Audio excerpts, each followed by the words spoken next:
زمونږ ملګری راغلی دی. ښه راغلاست. ښه راغلاست صاحبه. سلامونه احترامات په خیرونه. تاسو ستړي مه شئ، وخت مو په خیر.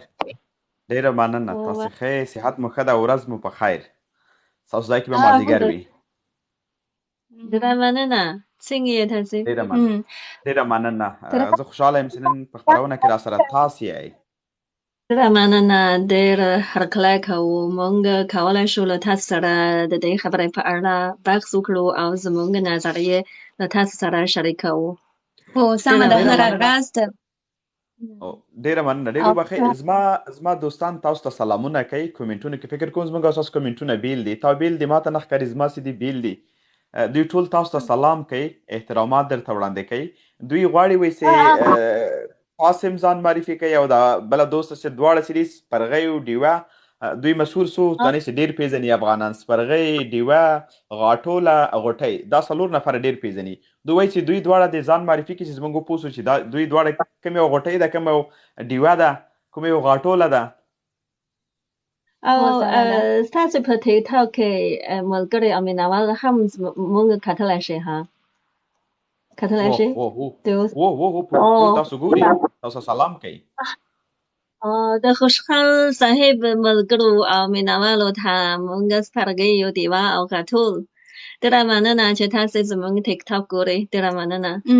له بیجینګ څخه تاسو ټولو ته سلامونه، نیکې هیلې وړاندې کوو او هم هیله لرو چې تاسې ټول نیکمرغه او خوشحاله ژوند ووسئ.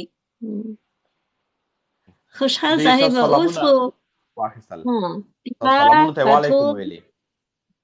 غوټۍ خو په ټیک ټاک کې او په فیسبوک کې او کله کله ژوندۍ خپرونه وړاندې کوي او عکسونه او ویډیوګانې پوسټ کوي. موږ په پښتو ژبه تاسو ته خدمت کوي، خو په چین کې سلګونه په حقیقت کې په سلګونه زده کوونکي پښتو ژبه زده کړه او هم زده کوي.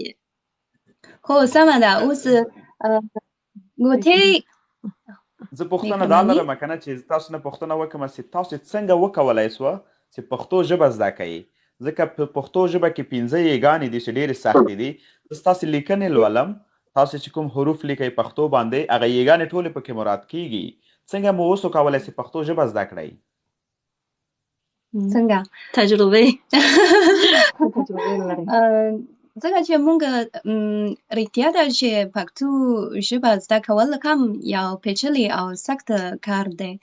زموږ د چینایانو لپاره ډېر ستونزمن دی. موږ هم په دې ترڅ کې د ډېرو کلونو لپاره لګولی دی او څو کاله دمخه زموږ استادان هم چینایان دي او دوی پخوا د کابل له پوهنتون څخه فارغ شوی او هم د پښتو ژبې ادبیاتو زده کړه کوله او په دې ترڅ کې هغوی د پښتو ژبې د تدریس ورکولو لپاره ډېرې هڅې کړې او موږ رښتیا ده چې د پښتو ژبې د زده کړې په ترڅ کې د ګرامر او تلفظ او نور لکه چې د یاګانې د زده کړې په برخه کې ډېرې هلې ځلې کړې دي او موږ هم هره ورځ د دومره زیاتو کلمې او تلفظ د تمرین لپاره هره ورځ تمرین کولو. نو په دې برخه کې موږ ډېر وخت لګولی دی. تر اوسه پورې څو کاله تېره شوی او په دې ترڅ کې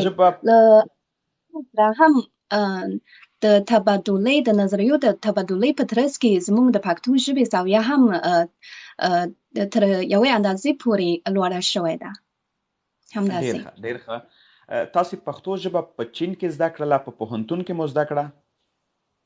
په پوهنتون کې موږ د چین د کمیونیکیشن په پوهنتون کې زده کړه کوله او اوس تر اوسه پورې د چین په ځینو پوهنتونونو کې د پښتو ژبې تدریس ورکول کیږي. دغه د چین کې چې د پوهنتون ده د پښتو ژبې لپاره یا د پښتو ژبې یو پوهنځی پکې ده، دې کې د استادان ټول چینایان دي که نه د افغانستان نم کوم استاد شته چې هغې اصل کې افغانستان وي او دنده یې دلته وي داسې څوک شته؟ تر اوسه پورې د پښتو ژبې تدریسي استادان ټول چینایان دي. زموږ استاد پخوا اوس سپین ږیری دی. پخوا په کابل کې د چین د سفارت دیپلوماتان وو. دوی د ځوان په وخت کې په کابل پوهنتون کې پښتو ژبه زده کړه. بیا وروسته زموږ د پښتو ژبې د استادانو دندې پر غاړه واخیستلې او بیا وروسته موږ له پوهنتون څخه د کمیونیکیشن له پوهنتون څخه له فارغېدو وروسته زموږ همصنفیان په دغه پوهنتون کې بیا وروسته نور شاګردان او زده کوونکي ورزده کړه او بیا وروسته د دغو زده کوونکو له فارغېدو وروسته بل چینایي استاد رامنځته شو. دوی بیا د پښتو ژبې استادان ګرځېدلي وو. دوی ټول دوی اوس د چین د کمیونیکیشن په پوهنتون کې د پښتو په ټولګي کې دوی ښځینه ښوونکې شته دی او هم د بل ولایت چې د یونان په نامه د یونان ولایت د قومي پوهنتون د پښتو ژبې ټولګي کې دوه نارینه ښوونکي هلته تعلیم کوي او یو تن یې ټول چینایان یوه موده دمخه هغه یو تن یې د کابل په پوهنتون کې زده کړه کوه. تیر کال یا وړم کال راځي تیر کال او تیر کال اوړم کال راځي. زه غواړم په دې باندې معلومات واخلم. تاسې یو کتاب چاپ کړی د پښتو ژبې محاوره. دغه کتاب په اړه که معلومات راکړئ. دغه کتاب دا وښیئ چې دوستان یې وګوري زما دوستان یې وګوري. دغه مخ یې وښیئ دغه ډېر ښه د پښتو بله نو د دې کتاب په اړه راته ووایئ تاسې چې دغه کتاب څنګه فکر جوړ څه چې دغسې یو کتاب تاسې جوړ کړئ او شاګردان بیا خصوصا د چین هېواد شاګردان هغه چې تاسو سره په پوهنځي کې دي دوی څنګه دنه زده کړه کولی شي؟ ځکه چې اوس د چین کمیونیکیشن په پوهنتون کې شاوخوا 10 تنه زده کوونکي پښتو ژبه زده کوي او د یونان ولایت د قومي پوهنتون په پښتو ټولګي کې هم شاوخوا 10 تنه پښتو ژبه زده کوي. دوی کتابونه تدریسي کتابونه غواړي او ځکه چې پخوا مو دغه مسلکي کتابونه نه درلود. ټول زموږ د استادانو لخوا لیکل شوي او اسانه او ساده کتابونه وو او په محاورې پښتو کې او دا یوازینی کتاب دی او لومړی کتاب دی او ځکه چې یوازې د پښتو ژبې زده کوونکي بلکې سوداګران چیني تجاران او سوداګران هم غواړي له افغان سوداګرانو سره همکاري وکړي او په دې ترڅ کې هم باید د پښتو ژبه لږ پوهیږي او په ترابیه محاورې پښتو نو دغه کتاب چاپونې نه وروسته زده کوونکي دغه کتاب په درسونو کې استفاده کوي او هم چیني تجاران او سوداګران هم دغه کتابونه واخیستل. دوی کولی شي ځینې ساده محاورې پښتو زده وکړي، کولی شي له افغان تجارانو سره لږ د نظریو تبادله کولی شي او په دې کتاب کې په ژوند کې د سلامونه ویلو او د وخت او مهالویش د خوا او د کورنۍ د زده کړې او هم د تجارت او د ترافیک په اړه په ژوند کې په عادي ژوند کې د اړینو خبرو په اړه ځینې معلومات لیکل شوی نو ډېر ګټور دی. ډېره مننه. زما دوستان هم د دې کتاب په اړه معلومات غوښتل. دلته ملګرو مې څوک پوښتنې کړې دي. ما سره هم پوښتنې زیاتې دي او خو وخت چون کم دی تاسې لپاره تاسې وخت کم لرئ. دوی ملګري مې وایي چې دغه دواړو قدرمنو میلمنو دغه پوښتنه هم ولره چې دوی ته په پښتو ژبې زده کړه کې کوم څه ډېر سخت وه چې نه زده کېدل څه سخت ول؟ زمونږ لپاره ښایي تلفظ ډېر سخت دی. زمونږ لپاره ډېر ګرامر هم سخت دی. ګرامر کم پیچلی دی. ځکه چې تلفظ د چینایي تلفظ په پرتله ډېر سخت دی. هره ورځ مونږ د پوهنتون د زده کړې په دوره کې هره ورځ د تلفظ تمرین لپاره ډېرې هڅې کولې. لکه چې ری په چیني ژبه کې نشته. خو د زده کړې په لومړۍ ورځو کې دا تلفظ زموږ لپاره ډېر سخت و. نو باید هره ورځ د دې تلفظ د زده کړې لپاره ډېرې هلې ځلې وکړي. او نور یاګانې هم کله نه کله تېروتنه جوړې کړي. ځکه چې دا ورته دی، زموږ لپاره ورته دی. بیګو موږ پښتو کې 5 یاګانې لرو: نرمه یا، څرګنده یا، امریه یا، لکېداره یا، او نرمه یا، څرګنده یا، امریه یا، امزداره یا او اوږده یا. 5 یاګانې لرو. او رښتیا بیا زموږ 2 یاګانې چې کومې دي چې لکېداره یا او امریه یا، د دوی د استعمال ځایونه ډېر تقریبا یو ځای دي. لږ سخت دي. تاسو بیا ما فرین تاسو پوره کوشش کړی. تاسو لیکنې دغه لیکنې خپلې کوئ په ویډیوګانو باندې چې کوم لیکل کوئ دا تاسو کوئ؟ هو مونږ هم پښتو ژبه لیکو. دومره حیاسن نه دی، خو کولی شو. خو د زده کړې په لومړۍ ورځو برخه کې هم ستونزمن. د لیکل عادت هم له چیني ژبې بیخي توپیر لري چې له ښي خوا څخه. زموږ د چینایانو لپاره د پښتو ژبې لیکل هم انځور په شان دی، د انځورولو په شان دی. ځکه چې چینایي چینایي کلمې بیخي د پښتو کلمې سره ډېر توپیرونه لري. او بل په ورته وخت کې په پښتو ژبه کې نارینه ځینې کلمې نارینه، ځینې کلمې ښځینه، دا هم توپیر ډېر توپیر. ګرامر هم ډېر سخت دی.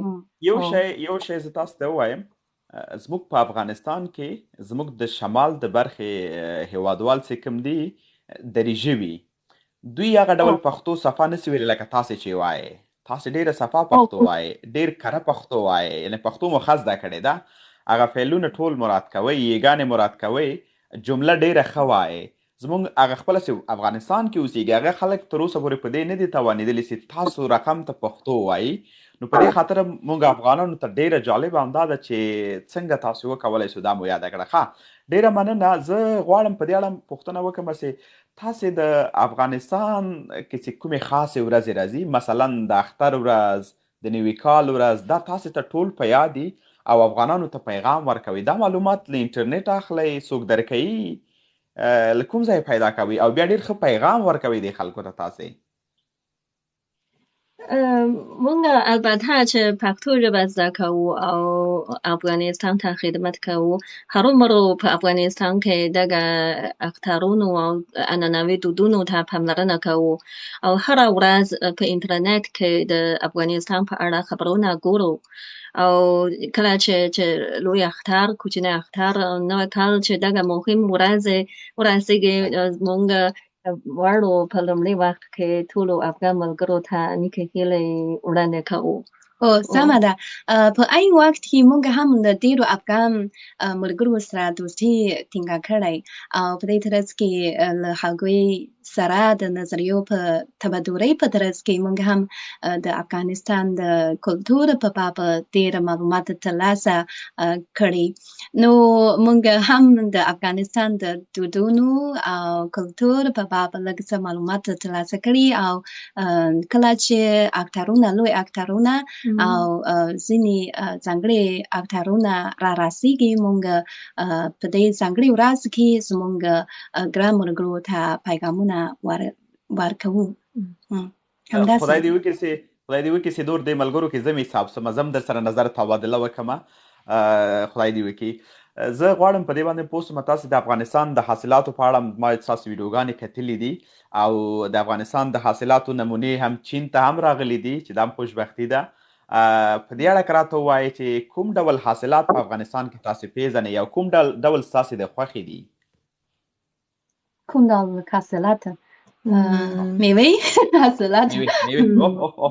میوې مثلا تاسې د انګورو یو ویډیو کړې ده د افغانستان د هرات ولایت د انګورو.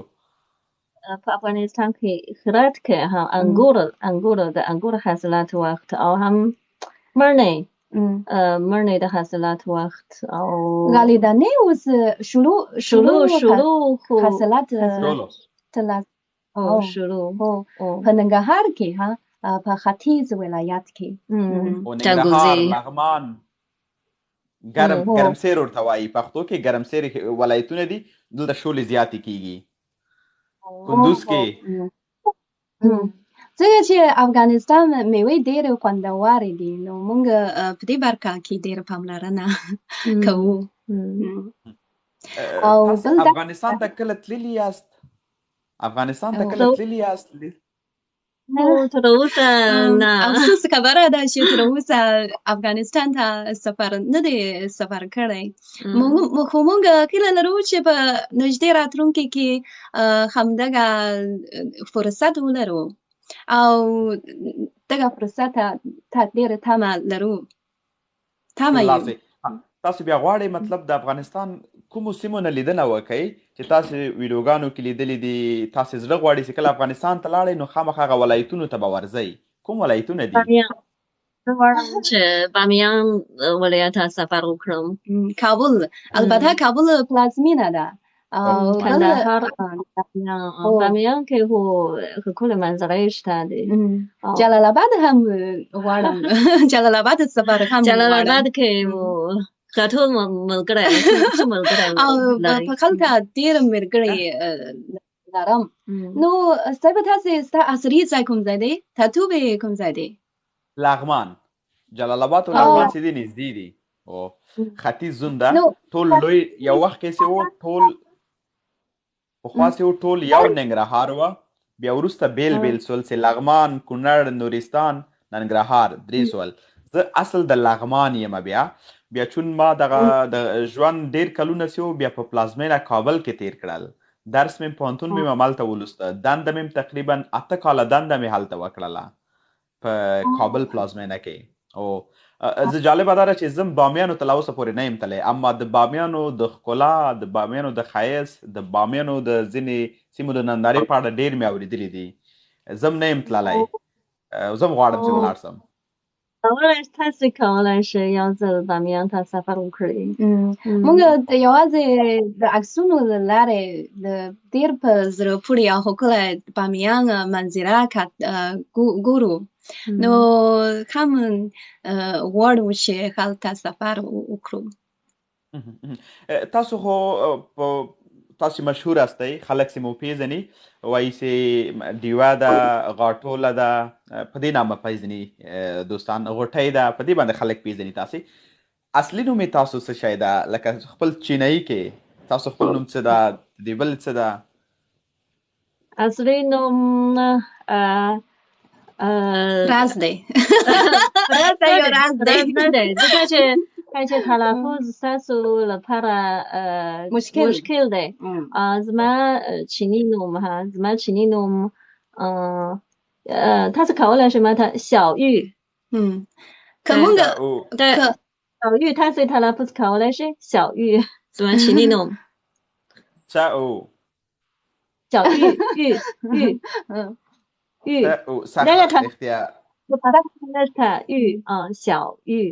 ځکه چې په افغانستان کې 5 یګانې شته او په چین کې تلفظ هم څلور تلفظ شته چې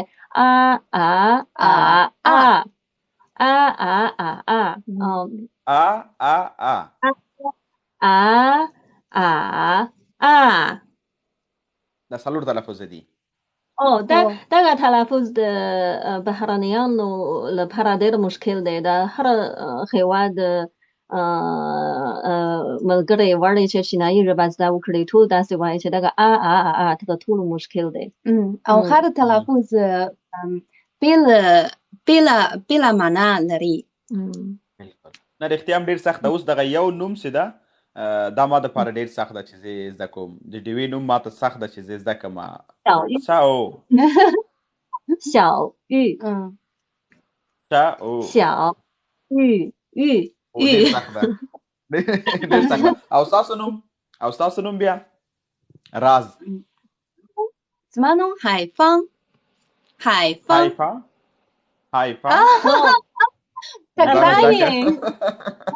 ډېره مننه زه خوشحاله یم چې یو حرف مې زده که یو نوم مې زده که حیفا دلته تاسې دغه کله چې لایف راځئ د افغاني کلتور هغه ټول اصول مراعات کوئ مثلا ډېر منظم ټیکری هغه کوي چې افغانان دې کار باندې ډېر خوشحاله کیږي دغسې کینئ تاسو بیا په خپل ټول ژوند کې په همدغه ډول ګرځئ که نه بیا دې نه علاوه ژوند نور بیا د چین خلکو سره یو شی ده دغه ټیکري په اړه غواړم پوه سم په ورځني ژوند مونږ د چینایانو د نورو نجونو یو شان دی زه په چین کې دومره زیات نجونې دغه شان توکار یعنی دا یعنی تاسو د افغانستان د خلکو د خوشحالولو لپاره د هغوی د خوښۍ لپاره دا کار کوئ او تاسو ډېر ښه ښکارئ دې سره ډېر ښه ښکارئ تاسې ډېره مننه زموږ احترام دی ډېر ښه ده او موږ ټول افغانان چې دي تاسو نه مننه هم کوي او وایي چې یعنی مطلب یې دا ده چې تاسې ښایسته هم ښکارئ او مننه کوو چې تاسې زموږ کلتور ته ډېر احترام لرئ تاسو د افغانستان د ودونو په اړه معلومات لرئ چې هلته کوم ډول واده کیږي معلومات د واده لږ معلومات لرو ښایي په افغانستان په دننه کې خلکان د واده نه مخکې نشي کولی چې له خپل میړه سره میرمن سره د خپل نوی سره نه ګوري سمه ده هو د واده همیشه نه ګوري خو باید تر واده وروسته او په آزاد په هغه سیمو کې چې ښار ده مثلا کابل ده مزار ده ننګرهار ځینې ولایتونه بیا داسې دي چې کله هلک او نجلۍ سره نامزاد سول دوی کولی سي ځینې کورنۍ چې دي هغوی پرې داسې خبرې وکړي ټلیفون باندې ځینې کورنۍ چې دي اجازه نه ورکوي ځینې کورنۍ پرې داسې وګوري ځینې چې نه ورکوي خو په عموما کې هغه داسې ده چې افغانان اجازه نه ورکوي ورته چې دوی هغه وکړي خو بیا هغه سره هم کوي مثلا که د هلک جلۍ خوښېږي هلته بیا دا عدد نسته ډېر کم ده چې جلۍ د هلک خوښ کړي بیا د هلک کورنۍ ځي د جلۍ کورنۍ ته هلته کیني هغه ته وایي چې موږ دغه لور چې ده موږ یې په تاسو نه غواړو د خپلوۍ په توګه چې خپلوي سره وکړو بیا که د هغوی راځئ 2-3 دفعې 4 دفعې باید دا خلک لاړ شي په اول ځل باندې څوک چاته لور نه ورکوي چې تاسو نامزدي وکړي ورسره که نه یعنې ناوې سي 2-3 ځلې ځي بعد د هغې نه ورسره یا وایي هو یا وایي نه که نه هغې نه وروسته دغه سلسله شروع کیږي زه غواړم پوه شم چې چین کې دغه بیا د واده کولو یا د جلیو د هلک د نامزدي څه رقم ده کوم ډول ده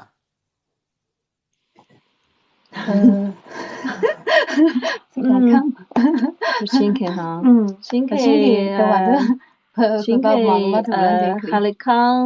هلک او نجونې په آزاد ډول په خپله خوښه خپله مینه پیدا کولی شي او هر چې ډېره ځوانان په پوهنتون کې کولی شي خپله مینه پیدا کړه او بیا وروسته د هلک او نجلۍ په لارونه او میندې سره یو ځای کیني او دوی کولی شي د واده او امضا او د واده وخت وټاکي او د واده د مراسمو په اړه چارې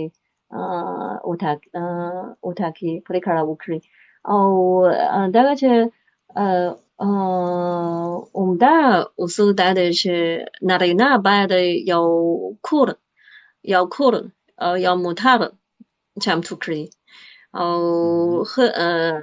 او دغه چې نجونې خو هم کولی شي په دې چارو ته مرسته وکړي او نارینه هم باید د نجونې کور ته اوس څومره پیسې چمتو کړي د بېلابېلو په بېلابېلو ځایونو لګښت عادت مختلف دی. یعنی په چین کې دا رواج څه چې پیسې واخلي د جلۍ کورنۍ پیسې باید واخلي هلک نه هلکانو باید له کوژدې نه وروسته نجونو کور ته د چین په جنوب کې ښایي معمولا ښایي 3 لکه یونه 3 لکه یونه شاوخوا تړله ډالره کېږي افغانۍ 50,000 ډالره 50,000 ډېرې زیاتې پیسې نه دي که څوک دا پیسې ونه لري بیا څنګه کوي که څوک دا پیسې ونه لري نشي دغه چې بېلابېل دی دغه چې منځنۍ سویه ده او ځینې کورونه کې چې دومره زیات پیسې نه لري که چې رښتینې مینه که دغه نجلۍ رښتینې مینه پیدا کړي کولی شي د دغه پیسې اندازه کمه کړي او دوی هم کولی شي دومره زیات پیسې نه غواړي دا ټول د مینې له مخې او هم په ځینو کورونو کې د نجونو په کورونو کې هم د نجونې پلار او مور هم کور اخیستی او دغه مختلف دی او دغه د چین په بېلابېلو ځایونو ځکه چې په چین کې 50 قومونه شتون لري او دودونه هم بېلابېل دي او د همدغو دومره زیاتو قومونو په منځ کې د دوی د واده دودونه هم بېل دي ښایي د واده لپاره هم بېل دي خو اصلي مینه فرهنګ افغانستان ته ورته افغانستان خلکو ته ورته ده هغوی هم دغه ډول هر ځای کې مختلفه دي رواجونه ځینې ځای کې پیسې زیات اخلي ځینې ځای کې کم اخلي ځینې ځای کې بیخي نه اخلي خو زموږ په شمول د ډېرو ښځو په نظر پیسې دومره مهم نه دی رښتینې مینه تر ټولو مهمه ده چې مینه ډېره ټینګه ده کلکه ده پیسو ته اړتیا نشته یوازې دغه نجلۍ او هلک کولی شي له واده نه وروسته په ګډه هڅه وکړي کارونه وکړي نو بیا وروسته پیسې وګټي دا هم کولی شي مینې هم د افغان نجونو لپاره ډېرې او هلته هغوی دپاره هم ډېره مهمه ده دا خبره هلته افغانستان کې په چین کې غیر د چین د خپلې نجونو نه مثلا د پاکستان هیواد یا د افغانستان هیواد نجونې راغلي دي هلته یې ودونه کړي دي یا دوی تللي دي هلته یې ودونه کړي دي یو ځای سوي دوی داسې معلومات لرئ په دې اړه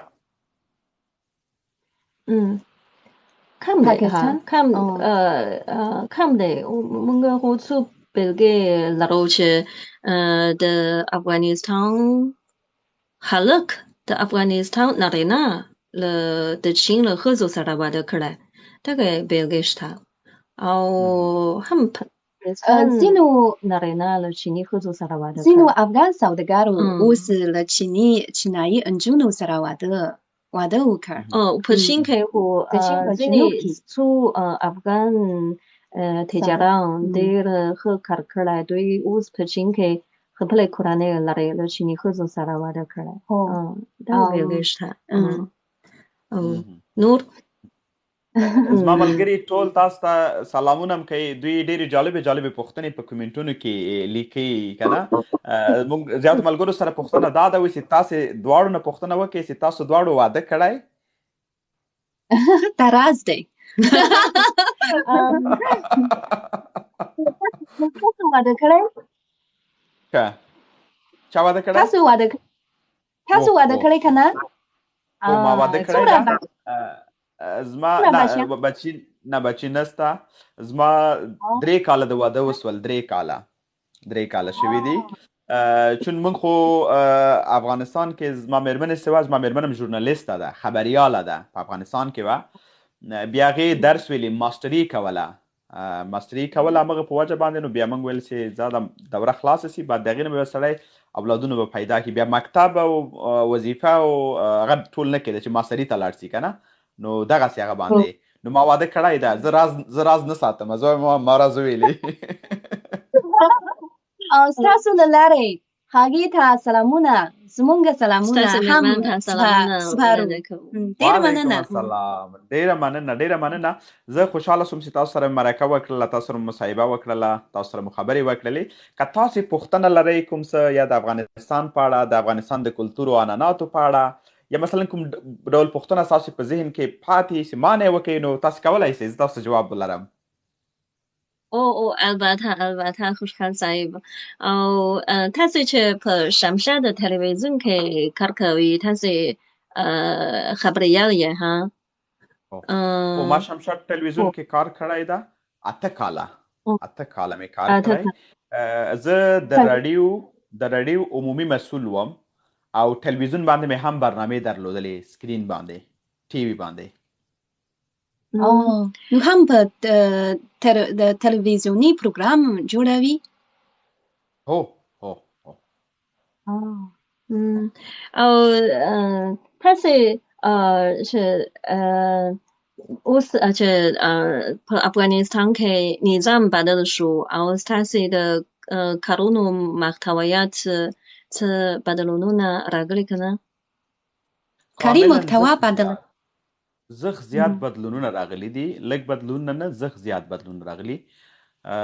دلته ملګري سلامونه کوي ټول. وعلیکم السلام. حکیمي صاحب دی، مرتضی دی، او خاموش صاحب دی، ټولو ته وعلیکم السلام. تاسو ته هم سلامونه کړي دي، نو دغه ټول سلامونه تاسو هم واخلئ. دا هم ژورنالیستان دي او ډېر ښه تکړه هلکان دي، سوشل میډیا کې بیا ډېر فعاله دي. وګورئ پخوا چې موږ کوم ډول برنامې کولې په افغانستان کې، هغه ټولې اوس درېدلې دي. مثلا موږ زیات تفریحي برنامې درلودلې، هغه اوس ولاړې دي. موږ سندریزې خپرونې درلودلې، هغه ولاړې دي. موږ مثلا د تفریح لپاره ځینې گیم شو لرلې، هغه ولاړې دي.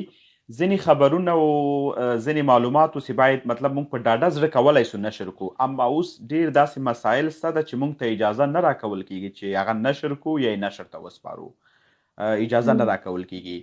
نو پخوا مثلا که موږ په ورځ کې 12 خپرونې لایف لرلې، اوس 6 لرو، یعنې 6 نسو کولی. موږ مجبور یو داسې یو څه مواد اماده کړو چې هغه ممکن د اوریدونکو ډېر خوښ نه وي یا هم تکراري که نه. نو هر څه کې، حتی خبرونو کې، حتی زموږ سیاسي بحثونو کې مکملا فرق راغلی ده. په هغه ډول چې په آزاده ډول باندې چې موږ هر چا سره بحث کولی سو، هر چا نه مو پوښتنې کولی سوې، هغه ډول اوس نه ده. نو اوس اجازه راکړئ چې مونږ لپاره یو افغان سندره ووایي. مهرباني. زه به شعر درته ووایم. شعر به درته ووایم، صحیح ده. زه تاسو ته یو شعر وایم چې زه به تاسو ته ډالۍ کړم، بیخي تاسو ته ډالۍ کوم.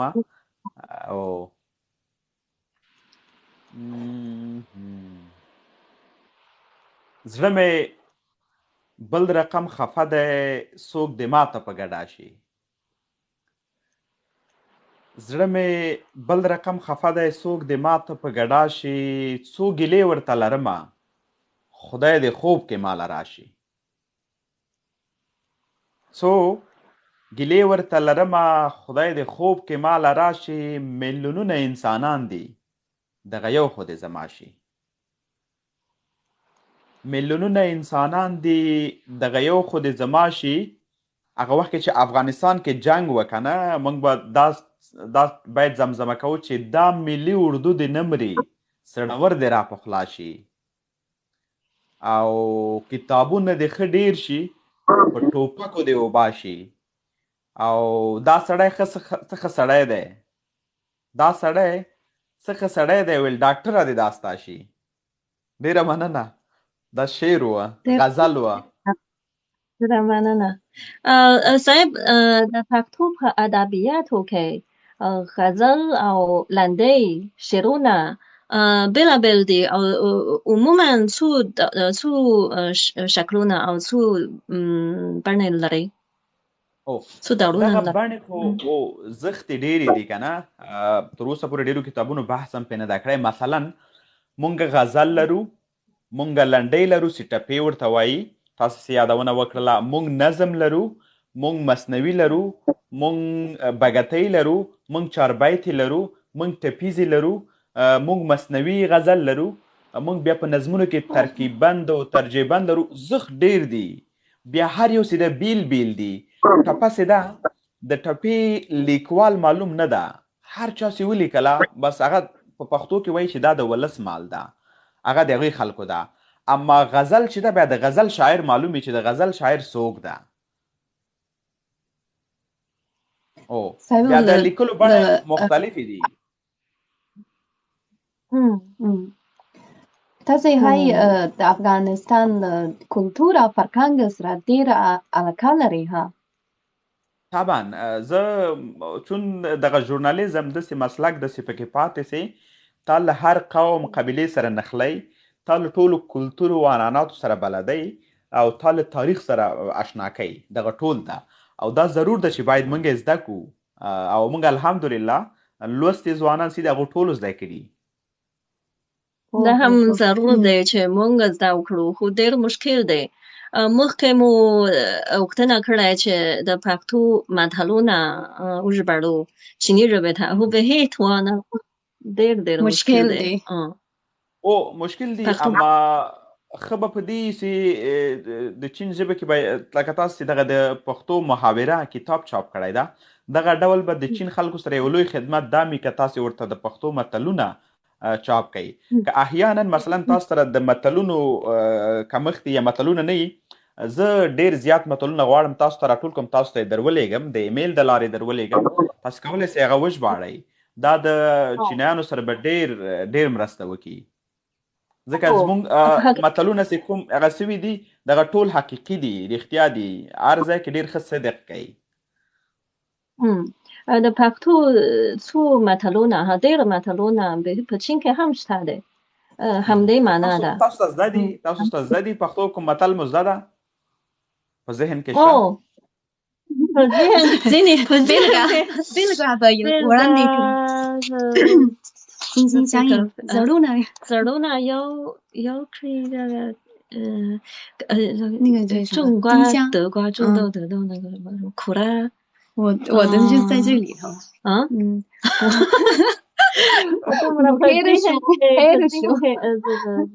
，تاسې لږ ووایئ بیا زه درته وایم، ما ته ډېر زده دي، تاسو چې لږ ووایئ بیا زه پوهېږم چې تاسو کوم وایئ. معنا یې همداسې دی، زړونه یې سره یو ځای شي. نه دا یو شعر ده، یو شعر ده چې زړونه سره یو کړو او لاسونه سره ورکړو، دا کاڼي به لالونه شي، دا بوټي به لونګ شي. او زموږ ډیپلوماتان هم کله نه کله دغه متل استعمالوي. یو متل چې تللی وخت بیرته لاس نه راځي، دا یو متل دی. بلکل ستا ده. دا پښتو کې یو متل ده چې یو شی له لاسه لاړه بیا نه راځي، داسې یو متل کې، خو دا د استعمال ځای معلوم ده که نه.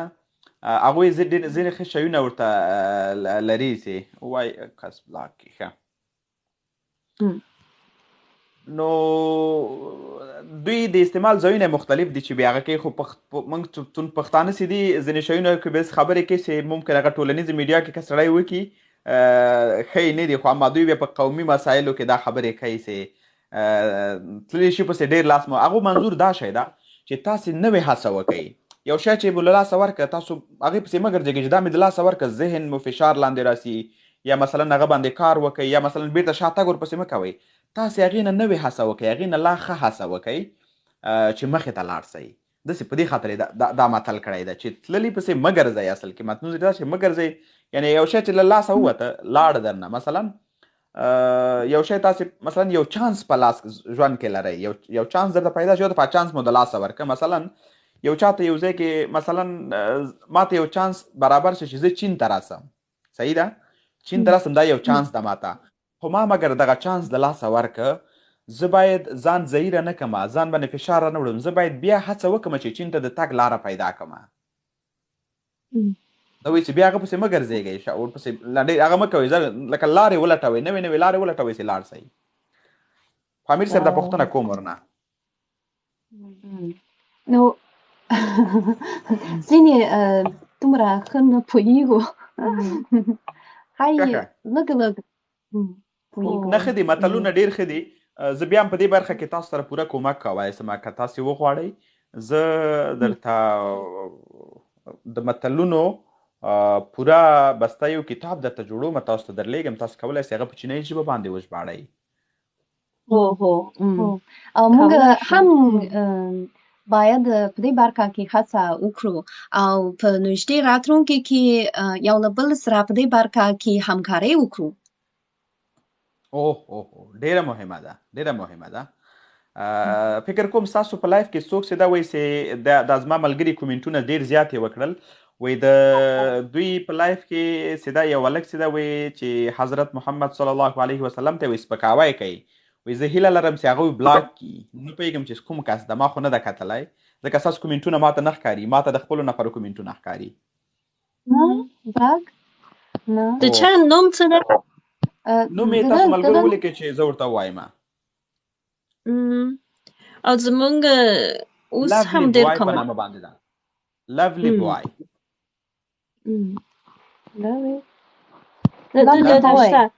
بوای حضرت عمر کفر او لولی بوای همدغه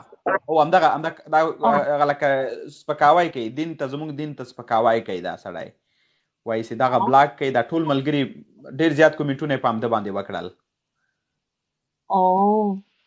ته ژر یې ولګوله او موږ به پیدا وکړو په کوم ځای کې